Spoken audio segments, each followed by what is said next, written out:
ఇక డీటెయిల్స్ లోకి వెళ్తే అసెంబ్లీ సమావేశాల నిర్వహణే ప్రధాన అజెండాగా ఏపీ కేబినెట్ మీటింగ్ ఇవాళ జరగనుంది. అసెంబ్లీలో ఆమోదించాల్సిన జీఎస్టీ బిల్లుతో పాటు మరొక 2 చట్ట సవరణ బిల్లులకు కేబినెట్ ఆమోదం తెలుపనుంది. ఆంధ్రప్రదేశ్ రాష్ట్రానికి చేసే సాయంపై కేంద్రం నుంచి అందుతున్న సంకేతాలు, కృష్ణా పుష్కరాల నిర్వహణ, రాయలసీమలో కరువును ఎదుర్కొన్న తీరు తదితర అంశాలపైన ప్రధానంగా చర్చించనున్నట్లుగా తెలుస్తోంది.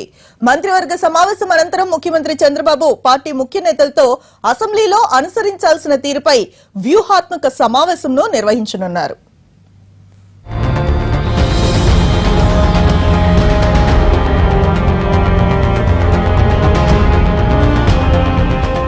ముఖ్యమంత్రి చంద్రబాబు అధ్యక్షతన రాష్ట్ర మంత్రివర్గం ఇవాళ విజయవాడలోని సీఎం కార్యాలయంలో సమావేశం కానుంది.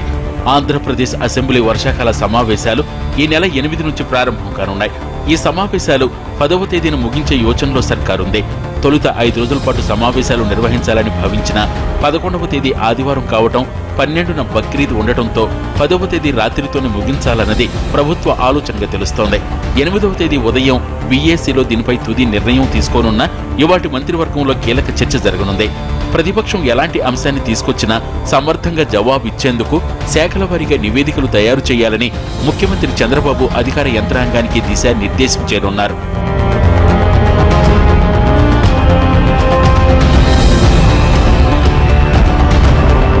జీఎస్టీ బిల్లు రాష్ట్రపతి ఆమోదం పొందిన తర్వాతే జీఎస్టీ కౌన్సిల్ ఏర్పాటు కానున్నందున అక్కడ రాష్ట్ర ప్రభుత్వం ప్రతిపాదించాల్సిన అంశాలను మంత్రివర్గంలో చర్చించనున్నారు. పన్ను రేటు కేంద్రం 17% మాత్రమే అంటున్నా రాష్ట్ర ప్రభుత్వం 24% ప్రతిపాదించాలని యోచిస్తోంది.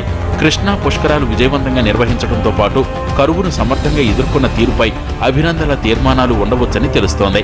పాస్పోర్టు సేవా కేంద్రాల తరహాలో రిజిస్ట్రేషన్ సేవా కేంద్రాలు అందుబాటులోకి తేవాలని సర్కార్ యోచిస్తోంది. ఇందుకు రాష్ట్ర వ్యాప్తంగా 83 కేంద్రాలను ప్రభుత్వం గుర్తించింది. గుంటూరు, చిత్తూరు జిల్లాల్లో ప్రయోగాత్మకంగా రిజిస్ట్రేషన్ సేవా కేంద్రాలను ఏర్పాటు చేయాలని ఇదివరకే నిర్ణయించింది. వీటి ఏర్పాటు కోసం రూపొందించిన ప్రతిపాదన ఇవాళ మంత్రివర్గ సమావేశం ముందుకు రానున్నట్లు తెలుస్తోంది. రాష్ట్రంలోని రెసిడెన్షియల్ పాఠశాలల సిబ్బందికి కూడా పీఆర్సీ సిఫార్సులను వర్తింప చేయాలని సర్కారు యోచిస్తోంది. ప్రభుత్వ ఉద్యోగులతో సమానంగా వేతన సవరణను వర్తింపజేసే ప్రతిపాదనపైన చర్చించి నిర్ణయం తీసుకోనున్నారు. భవిష్యత్తులో ప్రభుత్వ రంగ సంస్థలకు పీఆర్సీతో సంబంధం లేకుండా వాటి ఆర్థిక స్థితిగతుల ఆధారంగానే అవి సొంతంగా నిర్ణయం తీసుకునే విధానాన్ని క్రమేణా అందుబాటులోకి తీసుకురానున్నారు. రాష్ట్రానికి దక్కే సాయంపై కేంద్రం నుంచి అందుతున్న సంకేతాలపైన మంత్రివర్గంలో చర్చ జరగవచ్చని తెలుస్తోంది. వీటితో పాటు రాజధాని నిర్మాణం, స్విస్ ఛాలెంజ్ అంశాలు చర్చకు రావచ్చని తెలుస్తోంది. వివిధ సంస్థలకు భూ కేటాయింపులకు సంబంధించి మంత్రివర్గం ఆమోదం తెలపనుంది.